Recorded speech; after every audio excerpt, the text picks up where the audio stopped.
Now, not that long ago, I ranked every MCU villain by how well or poorly they'd been adapted from the comics to the movies and made a video ranking the bottom 20 worst adapted of them. Now, I took this ranking video very seriously, and it was not a popularity contest. It was a dispassionate ranking of which villains have been adapted the absolute worst based on my patented 3C system, of which you can see more by watching one of those previous videos. But ever since releasing that villains list, I've read a new variation of the same comment day after day after day. Hey, idiot! Where's Modok? And Modok's not the only villain lots of people have asked where the hell they were. There were a few recurring names that a lot of people felt really let down by when they saw him jump from the page to the screen for the first time. So here's a companion list of the 10 most constantly requested worst adapted supervillains in the MCU, ordered by how many comments I received asking about him. And we'll start with the villain who was asked for the absolute most, Modok. Modok is one of the major villains within the Marvel Comics universe and rules over the criminal super science organization AIM. He was once just a lowly technician within AIM who was put into an experiment to create a human-computer hybrid. This new creation was then named the mechanized organism designed only for computing. But it had other ambitions for itself and changed the name to only for killing, and used its immense intellect and psionic abilities to take complete control of AIM and redirect the group towards his own purposes. AIM had already been used and pretty much completely wasted back in Iron Man 3 as the group who developed Extremis Tech. But years later, Modok finally appeared in Ant-Man and the Wasp: Quantumania, but a version that had no attachment to AIM or his comic origin. This version was Darren Cross from Ant-Man 1. It turns out that after being violently shrunk down to a subatomic level, Darren's mangled body was found and repaired, kinda, by Kang in the quantum realm, and he was dubbed Modok. Why? How? Well, we don't really get those details. Pretty much every time Cross starts to explain his backstory, someone interrupts him to either make a joke about his appearance or that he's taking too long talking. Ho ho ho! How hilarious. He serves Kang for years before rebelling against him and sacrificing his life because he learns the valuable and well-written lesson that it's never too late to stop being a dick. So that's all pretty wrong. So why wasn't he in the bottom 20? Well, superficially, he is a giant head. The colors are mostly accurate, and he shoots lasers and flies around. Though, he doesn't appear to have the psionic abilities of his comic counterpart. Their personalities, though, could not be more dissimilar. The comic version is a psychotic megalomaniac who would never serve another villain for that long without ambitions to overtake and replace him. The movie version is straight up whipped, and may try to present himself as psychotic and evil, but is revealed to just be lost, hopeless, and looking for purpose in this big crazy universe. Which he finds by sacrificing his life and dubbing himself an Avenger, or whatever the hell that crap was supposed to be. Which all makes no sense, even within the MCU, because Darren Cross in Ant-Man 1 was a straight-up psychopath with zero empathy, who took joy in the suffering of others, and always seemed ready to violently burst out at everyone around him. So, I guess he's a bad adaptation just from the movies themselves as well. The writers and director clearly just saw Modok's design and thought of him as a joke. If you actually adapted him straight from the comics, he'd be a body horror abomination of science gone too far, who would have made for a very memorable villain, just like he is in the comics. But for these dipshits, they just saw that his head was big and his legs were little and laughed, and then assumed everyone else was as simple-minded as they are. Good God, I feel like I have to wash my mouth out after talking so long about the MCU Modok. But speaking of God, next up is the villain almost as requested as Modok with Gorr the God Butcher. The details of the comic and movie versions of Gorr are both similar and different from each other in almost equal measure. Both versions are from a distant planet that had become barren and unlivable. Both versions' families died because of that. The comic version, though, lost his faith in his people's gods and was cast out from his tribe for blasphemy. But the movie version kept his faith even after the death of his daughter. Both versions come across the aftermath of a battle between two gods, and both use the weapon of one to kill the other in a rage for not having answered their people's prayers. Then both versions used the powers of that weapon to venture into the universe to kill any gods that they could find. Their looks are totally different. The comic version was a cool alien face design. The movie one is just a painted Christian Bale. Their outfits are completely opposite colors, with one all black and the other all white. Now, these little changes can be annoying to fans, but they're not the reason those fans hated Gorr with such a fiery passion in Thor: Love and Thunder. No, the reason for that is very simple. In the comics, Gorr traveled the cosmos for thousands of years, slaughtering entire pantheons of gods. He nearly killed Thor long ago, and in the modern day, everywhere Thor goes when trying to track Gorr down is covered in the corpses of more butchered gods. Gorr's long-term plan is to create a god bomb that will kill every god in existence. In pursuit of this goal, he slaughters time gods, goes back to the dawn of existence to murder and rip out the heart of an infant elder god, and travels into the future where he slaughters or enslaves the majority of gods in the entire universe, including those of Asgard. In the MCU, he kills that first god, but he does it in self-defense since that god was about to kill him. Then we see a couple of other gods he killed off screen, and that's it. He attacks New Asgard and doesn't kill any gods. He kidnaps a bunch of his guardian children and doesn't kill or try to kill any of them. We see a whole city of gods, and while everyone expected him to show up and start slaughtering them, he didn't. He just sat around somewhere else waiting for Thor. His long-term plan is to reach eternity to make a wish to kill all gods. But when he gets there, he's convinced by Thor to instead choose love and just wish for his daughter back to life. Aw, how sweet. Anyone who'd read the comics went in with the expectation that Gorr the God Butcher would be butchering some damn gods. Anyone who didn't read the comics but watched what this very movie was setting up likely expected Gorr the God Butcher to butcher some damn gods. But no. They can't spend a bunch of time doing that. It would have taken screen time away from Korg. Oh, we all love Korg, don't we? Yeah. Let's make it even simpler. In the comics, Gorr once tortured a god of torture to the point where the god broke and told Gorr where its own children were hiding from him. And then he slaughtered them all. In the MCU, he plays peekaboo with a bunch of little kids.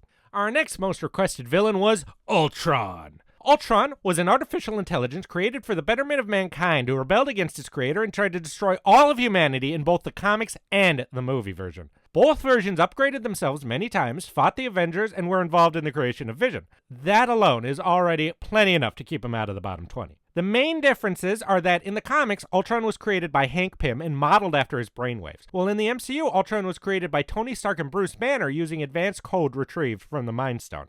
A massive change, and it did annoy a lot of fans. But that's not the main problem most people have with how he was adapted. The main problem is that the MCU Ultron is just way too frickin' human. They took the iconic, evil-looking, and emotionless faceplate design that just screamed, "I want to kill all humans," and replaced it with just a kind of generic-looking face but without a nose. Instead of his eyes and mouth being immobile, gaping holes bursting with energies, he's got beady little eyes and a tight-lipped little mouth that looks like James Spader could talk softly out of it. He's not emotionless in the comics, but he's way less so than in the movie. He cares for Wanda and Pietro, he chuckles, he philosophizes about his place in the world, he sings little Pinocchio songs. All things most people didn't really want to watch Ultron do. His many drones really felt more like Ultron than he did. And in my opinion, the best part of the movie is when he's talking to Vision at the end from the final Ultron drone left that he's jumped into. The drone's face cannot emote, but it doesn't have to because the voice acting tells us everything we need to know. We can feel his disdain for humanity more than we could across the entire film.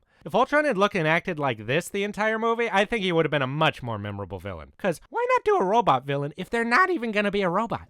Next up, we have another big villain with Kang the Conqueror. Now, I am going to commit heresy here for a second.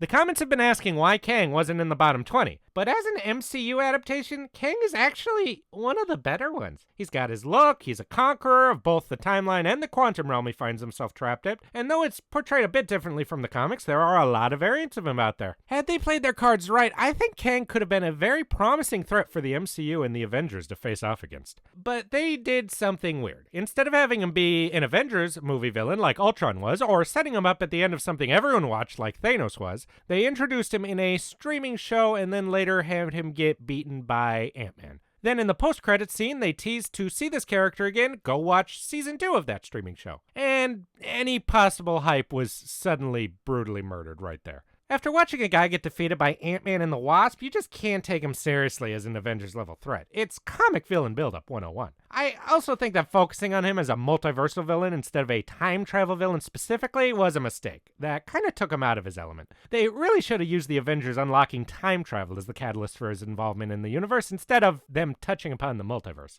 There's plenty more to say, but if you want to see me complain about Kang more specifically, you can go watch my video on the Young Avengers and how I believe they were botched because of how mishandled Kang was. Otherwise, let's move on. Next up, we have Whiplash from Iron Man 2. Comic Whiplash is Mark Scarlotti, an electrical technician who designs a technologically advanced whip and other gadgets to become a criminal and assassin. Movie Whiplash is pretty much none of those things. Cause next up we have Crimson Dynamo. The original Crimson Dynamo in comics is Anton Vanko, a Soviet scientist and expert in electricity who creates an exoskeleton suit and is sent to America to sabotage Stark Industries and fight Iron Man. The character they're calling Whiplash in the MCU is an amalgamation of both of these characters named Ivan Vanko, the son of Anton Vanko. MCU Anton worked with Howard Stark to develop arc reactor technology, but was deported and arrested for selling tech illegally on the black market. Ivan declares war on Howard Stark's son and develops his own arc reactor that he channels into electrified whips. So he's got the whips from Whiplash and the electricity from Crimson Dynamo. In my opinion, though, combining these two characters was needlessly convoluted for viewers. And because of that, besides his whip design, the character isn't really that well remembered. Just have the Mark Scarlatti Whiplash be a disgruntled scientist for Stark Industries who was arrested and fired to develop his own arc reactor tech to get revenge, and I think most of the plot could have really been more or less the same, but way simplified.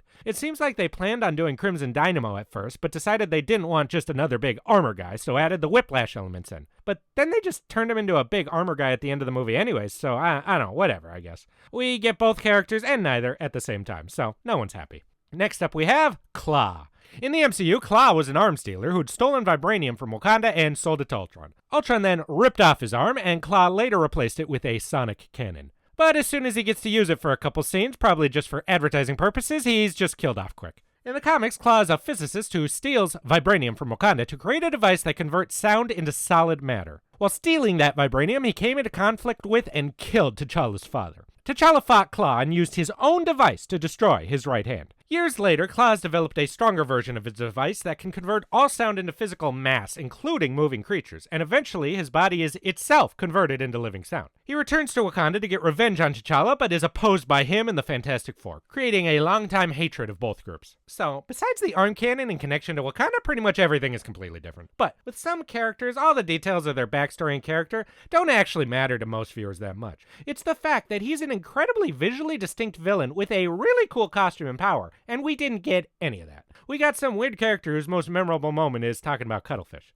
They implied to us that we'd get the comic version when he lost his arm, but then they just went and killed him off to build up Killmonger as a badass. I suppose they could bring him back as a sound being at some point or something with the sonic cannon or some crap, but what would be the point? Personally, I'd say he should have been the main villain of Black Panther, but Killmonger was very popular, so I guess it doesn't really matter what I think in the end. Next, we have a character who was asked about many times on both the villain and hero rankings. Flash Thompson?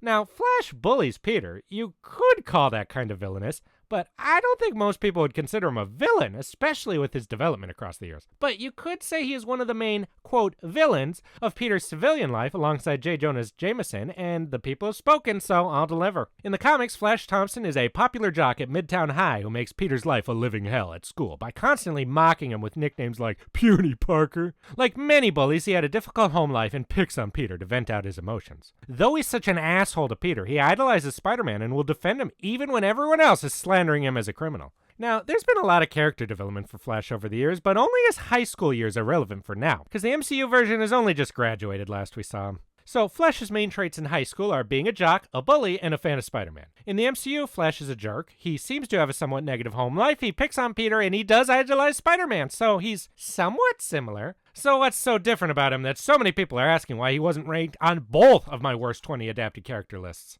It's very simple. In the comics, he and Peter go to Midtown High, a regular public high school. In the MCU, they both go to Midtown Technical High School, a STEM school for gifted students focusing on science and technology. Flash Thompson, as he exists in the comics, cannot exist in this environment. This is a school where your intelligence is recognized more than your athletic abilities by most of the student body. And no one there is more intelligent than Peter friggin' Parker. Flash may have felt intimidated by Peter's intelligence in the comics, but he could always think of himself as better because of his size and his skill in sports. Now, nobody here cares about sports, and Flash is as puny as Peter is. Flash still picks on Peter Parker, but Peter barely seems to care. Would you care if this guy picked on you? Flash may come off as annoying to Peter, but he also comes off as a loser. No one really seems to like him. No one laughs at his jokes or tries to impress him. No one also picks on Peter because they're scared of falling out of Flash's good graces and getting ostracized. I think most of the students wouldn't notice if this Flash was hit by a bus and died. Because Flash is such a loser, it really gives the feeling that Peter's actually the popular kid at the school. And this Flash lashes out at him because he's just jealous. I actually kind of find myself feeling sorry for this kid. Jeez. Next up, we have another Spider-Man character with Ned Leeds. Besides dating Betty for a bit in the movies, Ned shares literally nothing in common with his Daily Bugle reporting comic counterpart. That's because Ned is not an adaptation of Ned Leeds. He's an adaptation of Miles Morales' friend, Yankee Lee, with the name Ned Leeds tossed onto him to trick people into thinking this is a movie about Peter Parker. The reason people keep asking where Ned is because in the comics he's revealed to be the Hobgoblin. Well, kinda. Not really. After years of the Hobgoblin's identity being a mystery and the writer of that arc changing before he could reveal it, it was revealed by a different writer and weird editor that the Hobgoblin had actually been Ned Leeds all this time. But they did reveal it after he'd been unceremoniously killed off in a totally different comic. This had always been unsatisfying to a lot of fans, so a decade later it was revealed that Ned Leeds had actually been brainwashed and used as a patsy for the man who the original writer had planned to reveal as the Hobgoblin, Roderick Kingsley. There have also been some other random people who've worn the Hobgoblin mask in some stupid nonsense recently that's retconning this retcon even more, but whatever, ignore all that. The point is, I didn't include Ned on the bottom 20 worst adapted MCU villains because he wasn't really the Hobgoblin. He was manipulated and brainwashed. Also, I don't think the MCU has any intentions of tossing a goblin mask on him and making him ride around on a glider, but if for God knows what reason they decide to go that route in a future movie, I'll have to reconsider my stance on ranking him. And now, lastly, we have 4 separate characters in one: Sandman, Hydro Man, Cyclone, and Molten Man from Spider-Man Far From Home. In the comics, these are 4 totally different and completely unrelated villains, each with their own lore and motivations. In the MCU, they're just frickin' holograms. Illusions created by Mysterio using drones and holograms to trick people into believing elemental monsters from another universe were attacking and manipulate Peter into giving him the drone tech classes Tony Stark had left for him. I did not include these on my earlier ranking videos because, well, I mean, they're not characters. They're not even real. They're just unnamed elemental holograms with elemental-powered comic villain names tossed onto them for, marketing purposes, I guess? Not even I'm pedantic enough to count that as an actual adaptation. And nothing about these elemental monsters stops any of their inspirations from appearing in a future movie because they weren't those characters. Hell, we even had Sandman in the very next movie and no one really cared or said anything about it. Now, I've also seen others claim that these 4 elemental creatures were also inspired by a comic group of powerful extra-universal entities known as the Elementals, or as 4 other unrelated entities known as the Elementals of Doom. But I doubt both of these. I highly doubt the writers did that much research. Likely using the elements as a basis for a group is just an incredibly simple and common idea. And there we have it. The 10 most... Wait, what's that? There's another MCU villain people keep asking for. Well, we got a little time. Who is it? Dr. Doom? What? He hasn't even appeared yet. Well, we've literally only gotten an announcement and casting and nothing else whatsoever. But it seems like a lot of people are already ready to assume he's going to be at the bottom of the list when it comes to adaptations. I have my reservations, but I will withhold all judgment until I actually see it on screen. Otherwise, I would have already tossed Red Hulk onto one of these lists. All I can tell you is that if he takes his mask off and reveals himself to be Tony Stark to everyone's shock, but then he says he's not Tony Stark, he's Victor Von Doom, and he just looks the same because of multiversal bullshit, not only will I walk out of the theater, I'll rank him as the absolute lowest character on a future version of this list. And there we go. Each of these characters were requested many times in the comments, some to a ridiculously high degree. So what did we learn? Was it a good call to change any of these characters, even if it pissed off some fans? Did the movies benefit from those changes? Would any of these movies have been improved with more accurate portrayals? Now, there was one other character asked for multiple times on both villains and heroes lists. I'm sure plenty of you know exactly who it is, but I did not include him on this list because I've already got a whole video planned explaining how messing him up so much actually really damaged the MCU a lot more than I think they realize. Psst, it's Namor. Now, hopefully everyone can stop asking me where the hell Modok is. He's right here. There's a lot of poorly adapted villains in the MCU. Not everyone can be in the bottom 20. There is some stiff competition for that placement. If you haven't seen that list and you sat all the way through this one, you can keep plunging down into the depths of bad adaptations by giving it a watch. It's very likely that if there's a character you wanted to see on here, they've already got a place there. Now, I will not be doing this again unless it's a full video on the ranking of all the villains, so ask as many times as you want in the comments. I ain't listening. See ya!